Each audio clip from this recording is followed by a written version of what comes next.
Hey, welcome to the Shepherding Movement and me. This is a production of Elisha Bones Ministry, and I am your host, Stephen Whitsitt.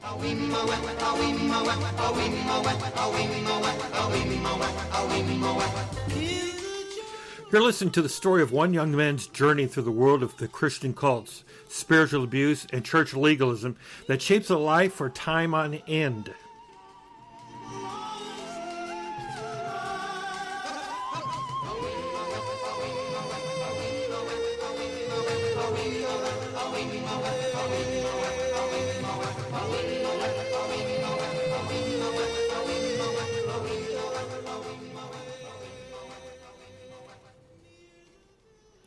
Recently, I was introduced to a podcast concerning Mark Driscoll and the Mars Hills Church, and completely fascinated by the journalism that was completed in doing that. I'm only about halfway through. There's quite a few more to it, but listening to it has brought out, so many memories, so many things about my own childhood. I've always thought about writing a book, but I've never done it. And I figure here and a series of podcasts might be a good place to get it out and to talk about it. But here's the introduction from Mars Hill that I wanted to play for you. And, you get a kind of a sense of maybe of where I'm going. When abuse is done by a pastor, it becomes spiritual abuse the way all abuse is, but then it also means that God has been dragged into it, and he is on the side of the abuser. I really don't have words for the kind of damage that does to a soul. When a small group of us started what would become Mars Hill in 1996, we could not have dreamed it would be what it is today.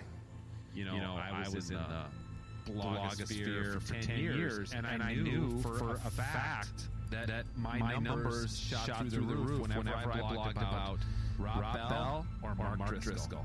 There's a few guys, but if I wasn't going to end up on CNN, I would go testament on them. There's very real chronic trauma that comes from serving within systems like this. Why does this story play out in other churches? Why are we not looking at the deep-seated reasons for this? Nothing will change some of the amazing things that have happened at Mars Hill. And nothing can change the pain and hurt and devastation that also people experience at Mars Hill. The rise and fall of Mars Hill. In my own reflections, of course, I have the same type of memories, some great memories, but at the same time, great hurts and pains that were reflected in the whole commune kind of system that was built up around the shepherding movement. And my childhood, of course, was quite a bit shaped from being inside and having this experience of being inside of a cult. But then for this podcast, for the sake of privacy, names have been changed or last names will not be used. I'm going to end up probably saying names and things, but I will keep the names out. And the main reason is, and I want this to be a disclaimer that people understand, the ministry has moved on. The original leaders have passed away.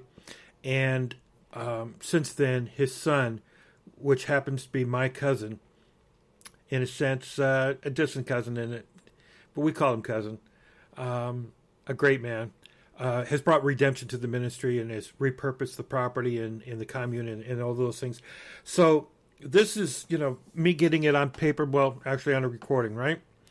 And what I want to get to you is a snapshot of the Jesus is Lord Ministries. But before I begin that, I got to give you a background about myself.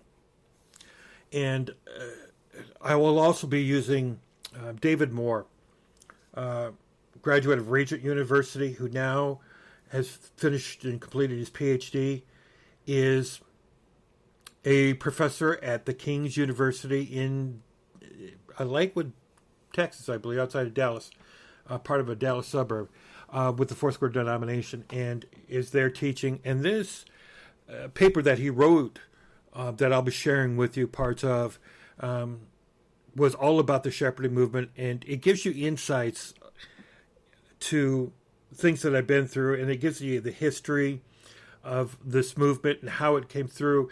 And what I want to point out, of course, is that Mars Hills and the leadership that developed out of there with Mark Driscoll is a continuation of the same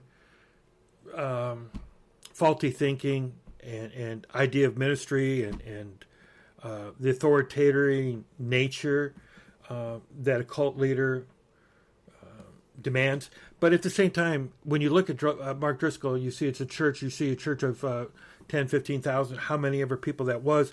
And when you listen to the broadcast, you hear about these great things that they accomplished, but at the same time, the spiritual abuse and things that went on. And they jokingly talk about the dead bodies piled up behind the ministry, the people that came and go that were didn't measure up one way or the other, or falsely accused of things and quickly cast aside without any type of redemption. And that's the biggest problem with these cult ministries, is there is no redemption. You either toe the line, listen to the leader, worship him at his feet, or you're out. And so the ministry that I was in was called Jesus is Lord Ministries. And I got to start with my background first and give you an idea of what happened that led up to us and my family joining a cult ministry, how it came to be, and some of those insights. And then we'll be talking about the shepherding movement. So let's just get into first of where I began the whole thing. And I want to talk about my mom and dad and what kind of people they were to begin with. And I'll start with my mom, who was born into a family with 9 kids. Parents were severe alcoholics, and very few memories of those times. But one of her greatest memories that she's always talked about is that there was one Christmas where somebody from the neighborhood brought her and the family a fruit basket, oranges and bananas and apples and things like this, and grapes. She said all of that, and she loved oranges. I mean, that was kind of a rare thing for her. Her parents being alcoholics, of course, there was never any enough money. They ran around tattered clothes, old clothes, and they were not fed decently and taken care of in those ways. And so when she was 9 years old, the state stepped in and took her away. But her most vivid memory was that getting this fruit basket, and she remembers them dividing the grapes and apples and some of these things up, but not all of them, and shared it among these 9 kids, and carefully cutting out and portioning out apples so everybody got a little bit of everything.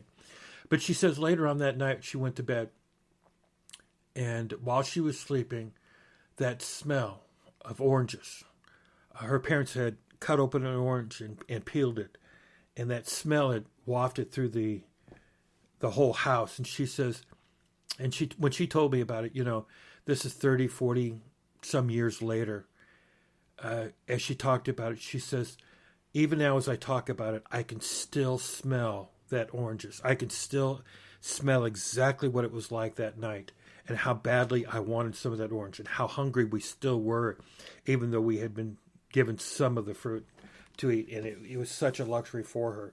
So that is kind of how she grew up until she was 9 years old, and finally the state came in, as I said, and took her away. And from that point forward, she does not remember anything of her family. She ran into one brother later on in life, and it was hi, how are you doing? Yeah, I'm your brother, you're my sister, but life is great, I'm good family, nice to see you, have a good life, and he's out of the picture. There was no sense of familiarity of family, of that, any sense of that, she said. So that was it. She got adopted into a very wealthy family in Kankakee, Illinois. And this is the irony, the full irony of this whole story. She was adopted into a family with the last name of Shepherd. Her name was changed to Mary Jane. Her original name was Mary Easton. And it was years later that I did some research on her name. She doesn't remember family members, a couple of names and things like this, but she does remember, of course, her maiden name of Easton. So I was able to go on Ancestry and look it all up, and turns out her family had immigrated down from Canada. Her father, they too were, very, very problematic, and don't know if mom divorced or what, but what she remembers was mom. She remembered one name, and she assumed that was her mother's name. So when I did the research and looked it up, I found the census back in 1940. My mom would have been born in 38. And I found the census, found her name and her family, and it turns out that her, what she thought was her mother was actually her older sister, who was the one that was taking care of her. She obviously was one of the youngest of the 9. And they had immigrated from Canada. So my mom had never known all of her life that she was French Canadian. She did have this darker skin that can be construed as, like Middle Eastern, but not the features. None of the other features that would be associated with the Middle Eastern, just the darker skin and French Canadian, kind of where it comes from. So nothing else is known about it. But she was adopted into this family, and one other brother was adopted. Grandma was some years older than Grandpa. He raised horses, showed horses. Buggy horse racing is what he was involved in. And he was a master cabinet builder. And I remember as a kid going into his shop and looking and seeing all the things that he did and the horses and things. But I might be getting ahead of myself just a little bit there. Now, Grandpa was not the kindest of person. He basically raped and abused my mother from the time that she was 13 to the time that she left at 18. And of course, she couldn't wait till she was 18 when she was able to get out. They, back then, if she had run away, they would have tracked her down and brought her back, and all pleas of anything would have never been heard. Any accusations would have been ignored and dismissed. And she has a feeling that mom, her mother, grandmother, knew about it. But she was some 15-something years older, and Grandpa, well, just an evil man. Very racist, and very vocal about his racism, and raised them basically to be the servants of the house. He did the chores. She did the chores for Grandma, all the dishes and all of those types of things. And there was really not a whole love lost between them. Her and her brother were pretty close for some time, but not with her mom and dad. Now, on the other side, this is in Kinkaleona. Across the border in Indianapolis, my father was raised there, just down from the old Indianapolis 500 Speedway. And he was born also into a big family of 9 kids. And when he was 9 years old, his dad passed away from a heart attack. And it was a couple of years later that his mother remarried and to somebody who was much better, much kinder. And he basically raised my dad from probably all the way up and through high school, and instilled in him a lot of good things and undid a lot of the damage that his real father had inflicted on him. As an abuser, and him being the youngest boy, he was the one that had Dad's wrath taken out on him and beat him and things like that. And that's all he remembered growing up for his first 9 years, which is being beat by this man. So when he died, it was actually a relief, of course. Now, when he got into high school, he had plans of doing things, of course, with life, but he had his girlfriend all picked out, and he was going to marry her. And just a few months before he graduated, she broke up with him, and he had planned on marrying her. I mean, this is the love of his life, and he was so upset that he had left and came home and got in an argument with his sister over things and actually hit her, and it so devastated him that he went out and joined the army. Well, he went through basic, and on one of his leaves, in between things, he came back and was at a party with some friends. And at this party was this woman named Mary Jane. They met. She had a boyfriend, big rich guy in town of Kankakee. See, my grandfather was one of the richest men in the small town, and based on the work that he did as a master cabinetry, master woodworker, however you want to say it, but that was his thing. And so he says that after this party, he went to a church, the only time he had ever been to church in his whole life, never believed in God, was never raised that way. But here he's in a church going, hey, Lord, if you just give me this woman. And what he started to do after that little party and things, he would drive all the way from Indiana to Chicago, where she was going to school at St. Mary's to be a nurse. So she worked in her part-time, of course, as a waitress at a Howard Johnson's restaurant. And so he would come in a couple hours before her end of the shift, and he would talk with her, and they would talk and talk and talk. But at the end of the shift, of course, her boyfriend would show up, and he would take her, and he'd had to get her out of there and disappear before he showed up. But after about 2 or 3 months, they decided that, and she was getting ready to graduate.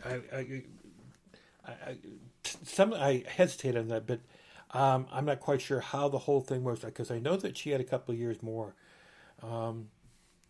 38, 39, 40. So she's going through nursing school in 40 and 41. Oh, well, excuse me. I'm sorry. This would have been later, 57, 58, is when he graduated in 57. She graduated in 58. So she's going through nursing school. I'm not sure the whole timing of that. There's some questions still I have. I should ask my mom about all that. But after a little bit of time here while he was back, they decided they were going to get married, and they actually eloped and went to Niagara Falls and got married. These are pictures I probably should put on a post somewhere, and for people to be able to look at it and to see. Put notes in the pod where they can go see the pictures. They're cute pictures. Hey, you'll see my mom. She was a knockout back then. She was really very good looking, very pretty. And so they married, and within a few years, they had 5 kids. Well, I know Dad finds out about what kind of man this grandpa is, and they don't want much to do with her. And he ends up having to get stationed in Germany. He's a radar operator in Wiesbaden. So he actually is working on the base there and assigned there. And after about a year, second kid was being born. My sister was conceived on that honeymoon. And so within December 1st, within a couple of years of 61, so that's, of course, he had finished a basic. He's going through that. I'm thinking through this timeline in my mind as I talk. But Grandpa starts working on her, and he's got about her convinced that she needs to divorce this guy. He's never going to be anything, and the whole 9 yards. And he says, that's enough of that. So after about 1 year, he's back in the States, picks up Mom and my sister and I, and we're gone. We're in Germany. And it was there in Germany my third brother was born. And we lived in a small town outside of Wiesbaden called Bad Kreuznach.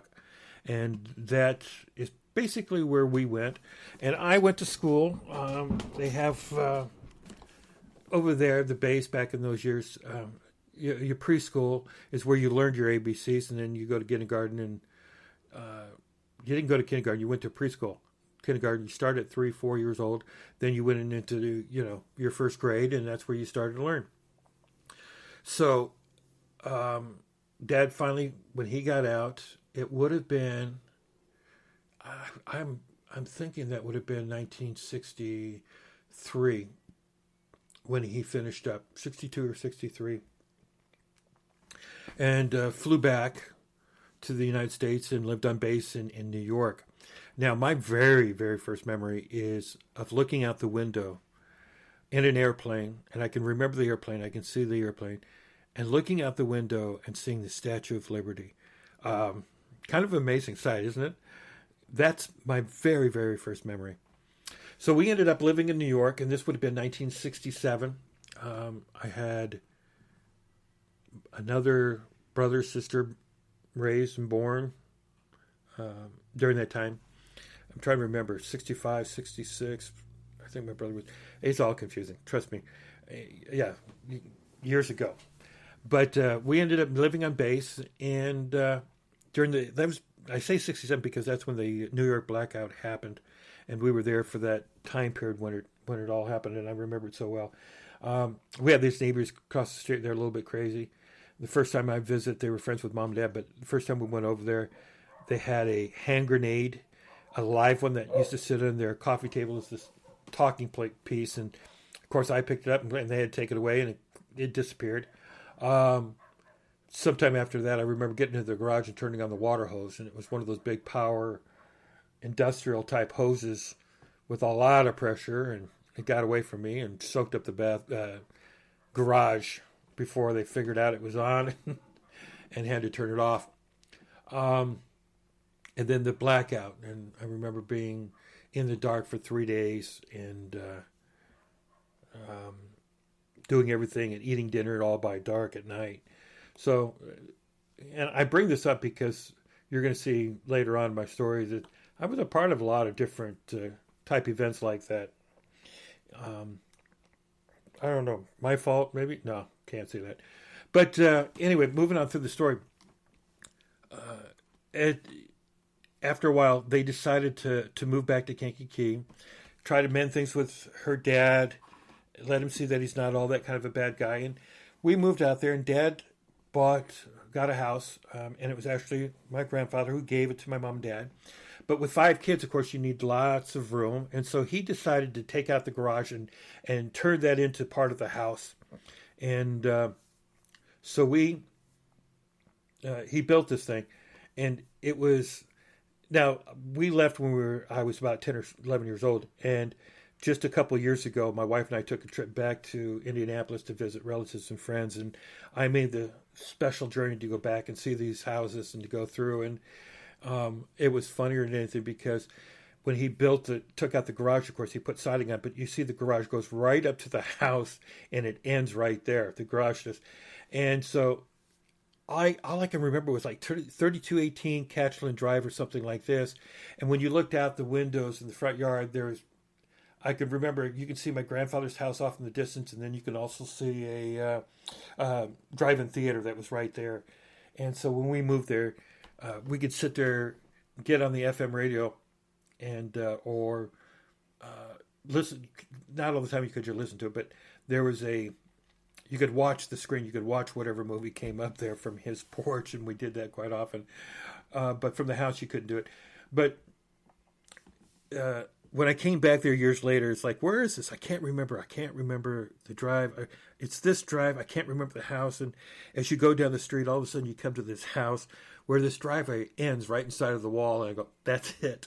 Now the trees have all grown up and all those things. It's changed quite a bit. But sure enough, I can identify the house and the numbers because of the driveway. And that addition is still there now, 50 years later.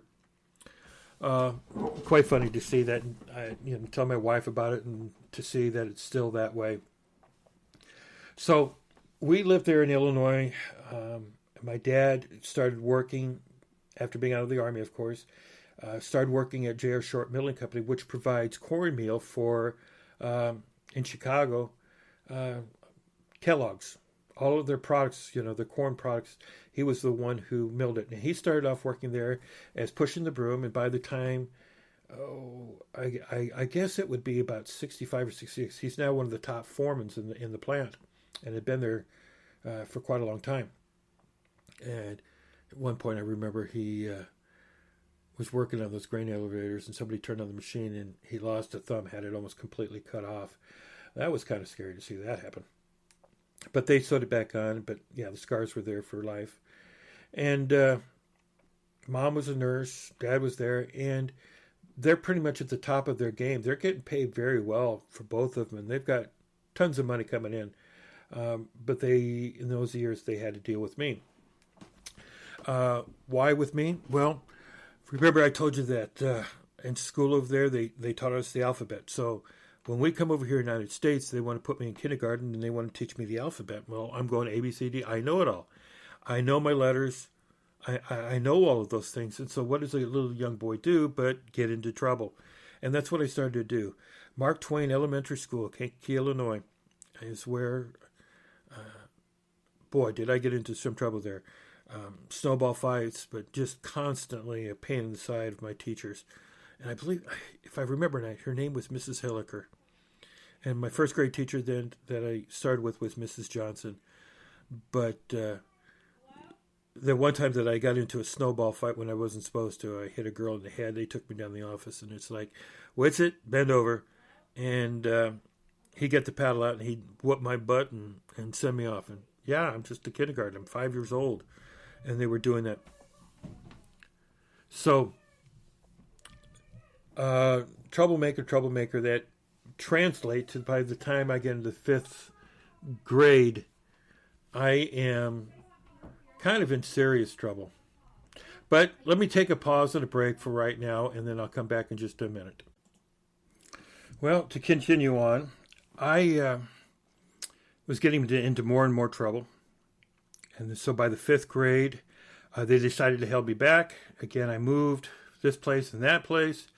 And one of the places I moved to, they had to test me out. So this is confusing. This kid has been through everything. And socially awkward, not with it. And they wanted to know, was my intellect, was I still smart enough to be in the 5th grade? Should I be held back? And they wanted to know where I was at. And so they did some testing on me. And it turns out that they find out that I am reading and all of that on a college level. Because when you get into a lot of trouble, you're by yourself. And so I started reading when I was younger. And by the time I was in 5th grade, I'm reading books like A Tree Grows in Brooklyn and Lad or Dog, pages, 300-400 page books, just flying through things like that without a problem. And I love to read, so I was constantly reading. But that didn't help me socially, of course. And so in the 5th grade, we're living in a small town. I've caused so many fights, so many problems with people. I've put people in the hospital who opened my big mouth. They would chase me down. And I broke a jaw on one guy because my big mouth in the bus chased me home. Cornered me against the Kankakee River. I had nowhere to go. The two of them come around the house, and they've got me cornered. He took my brand new shoes and my books that I threw down there, but he took my brand new shoes that I just got and he threw them into the river over my head. And so a rage. At that point in time when I got mad, it was like an on and off switch, not like bipolar, but I would just get enraged. And that's, it's kind of like the scene out of, that's the best way to describe it. Ralphie, A Christmas Story, when the bullies keep taunting him, and finally he just goes ballistic, and that's exactly what happened.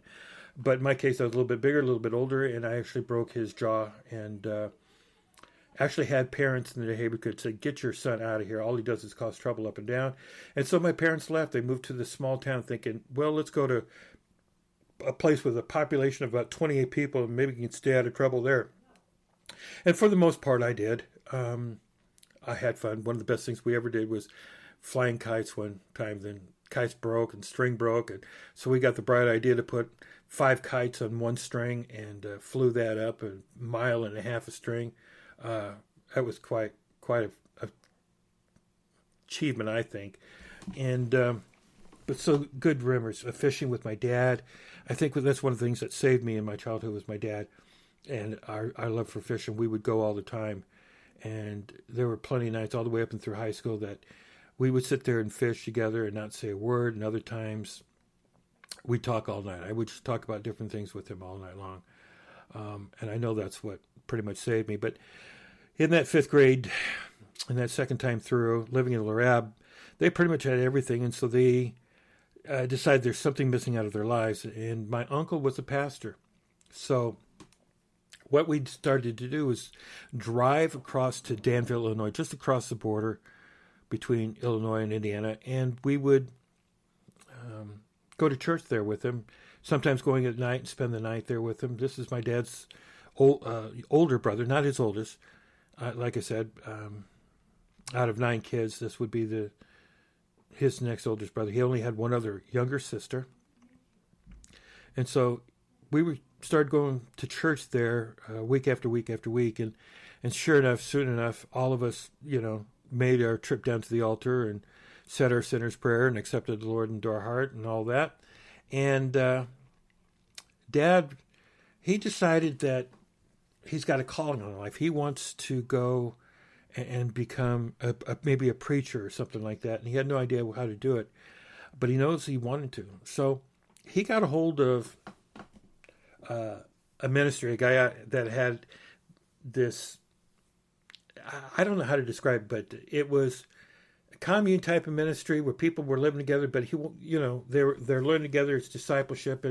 And so he calls this guy up and gets to talking with him, and finally says, we want to come out there. And the guy says, yeah, come out and join my ministry and here in Southern California. And we'll take care of bills. We got a place for you. We'll get you into kind of a school and we'll get you trained and all of those things. My dad said, okay, let's do it. He talked with the Lord about it and said, yeah, let's go. And so over the next few months, he bought a camper that wasn't quite big enough for 7 people, but we bought it anyway. And he had to extend out the back to make room. So he added about another 4 or 5 feet under it, add more bed space, and did that for a few months. And so when school was out during the summertime, they quit their jobs and we headed west to California. But along the way, we ended up in Omaha, and my grandfather's, I told you, Shepherd, that's the family name. His brother, my grandfather's younger brother, and my dad had been friends. He had been a biker, kind of a wild kind of guy. My dad kind of liked him. They got along pretty good and got to know each other when they were younger. And now here he is. He's saved. He's going to church and doing things there in Omaha, and decides to sit down and talk with my dad. And they talk over the next couple of days. And we put up shop at a KOA campground called Honey Creek, just on the Iowa border. And we stayed in the driveway for a few days, but then we found that place and we were staying out there. And they began talking, and after a little while, they decided he doesn't need to go out there. He can stay here, and the two of them, that's their idea of ministry. He will do it. They'll work together. They started holding church inside the home, and we visited other churches. Jesse Jordan's, I can't remember, but an old Pentecostal church, where the old ladies run around, woo, woo, through the place and dance on the aisles and blindfolded, and just that whole craziness of the Pentecostal movement, fully evidenced this little church in Carter Lake, Iowa, that we attended. But mostly we started to go to church there, and eventually that's where I got baptized in the Holy Spirit. And it wasn't one of those things where, say Shundalai 5 times and boom, you're speaking in tongues. This is something I kind of watched everybody and really pursued after and said, what is this stuff? And try to figure it out. And I remember sitting in kind of a prayer time by myself, just asking God, fill me with your baptism I've been hearing about.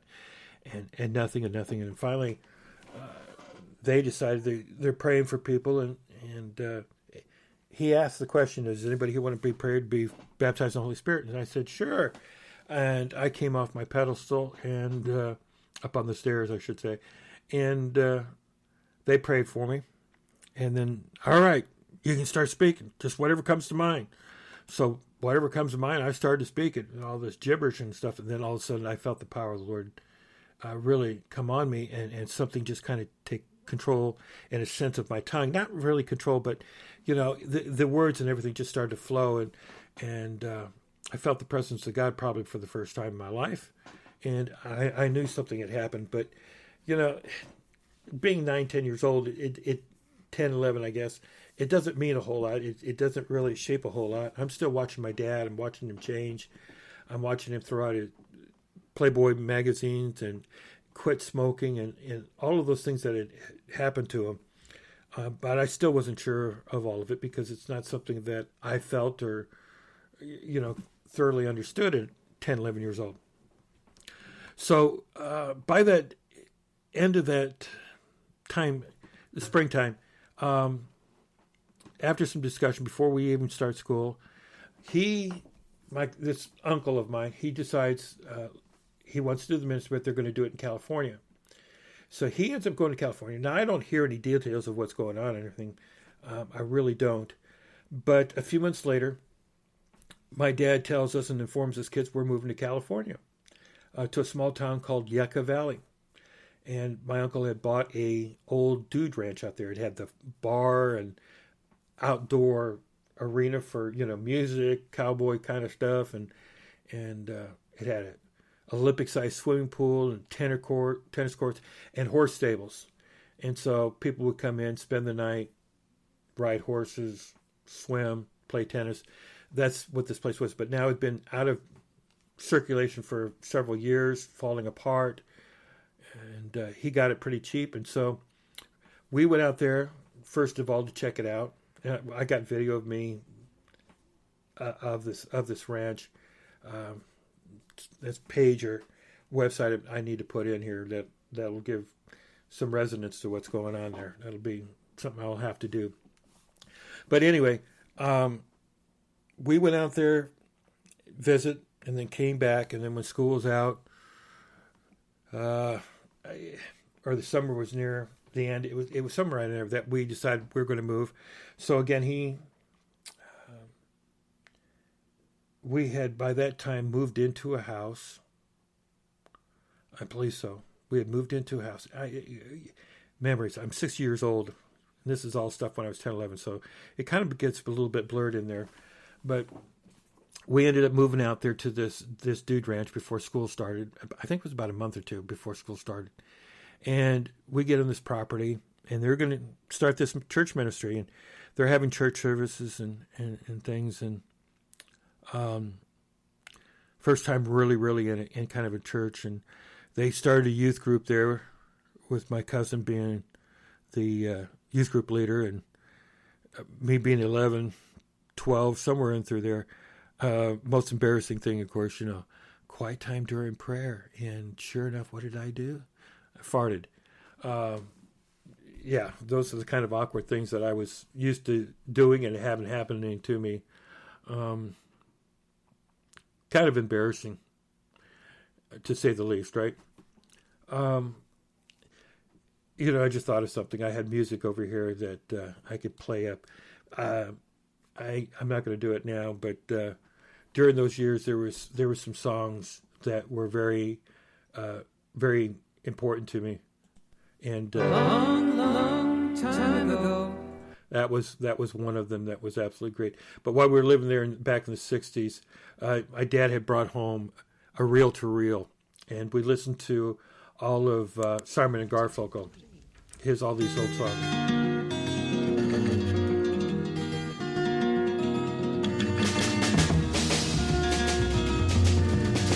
I had memorized this whole album, so I sat there in that house in Cashland and could play the reel-to-reel over and over. 5, 6 years old, I'm playing this thing over and over again, and memorized every line and every song from off of that album. But my favorite one was "Homeward Bound." That was my favorite song. And then when we were on the bus in a small town going back to school in the 5th grade. Long time ago, I can still remember how that music used to make me smile. That was big on the radio. And Daniel.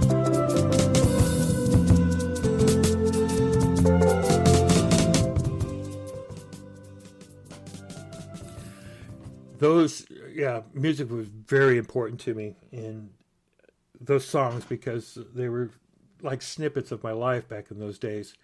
things that I kind of held on to. Like with books, I listened to music, and music became very, very important. I mean, one of my first memories, okay, I know I'm getting sidetracked here, Lou. One of my first memories before going into kindergarten, we would turn on the TV and there would be shows, Captain Kangaroo and all that would come on. And in between that too, there would be this little skit that would come on and a song would play.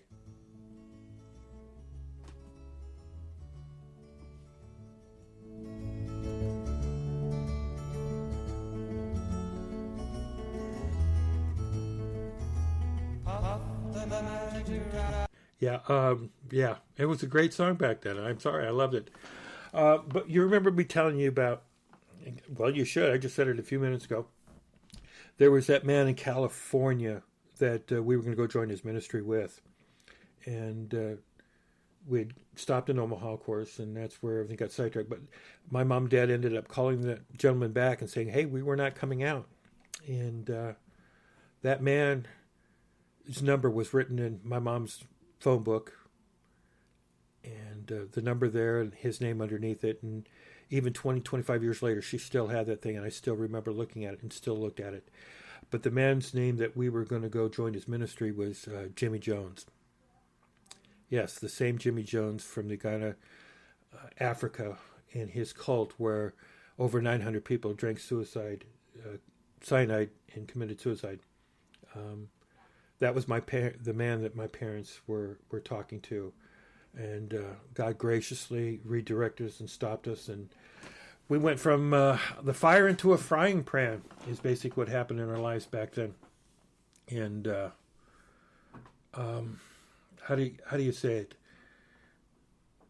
We ended up, of course, starting the Jesus is Lord Ministries. And this was the beginning of it that I'm starting to talk about in Yucca Valley. And over those next couple of months, there was a lot of people that started to join. A coach from the high school football team, him and his wife, and others. And it started to build. We turned the Dude Ranch into the stables into little apartments, and that's where we slept. And remember the coyotes coming down out of the hills and looking for food right outside our window and door, and things. But I'm going to end this here at this point, and we will pick it up on the next one. So I want to remind you guys, thank you for stopping in and listening. And trust me, the story is going to get much more interesting after this, as I describe to you what it was like to live in this commune and what happened over the next few years. And so let me leave you with one of my other favorite songs from back then.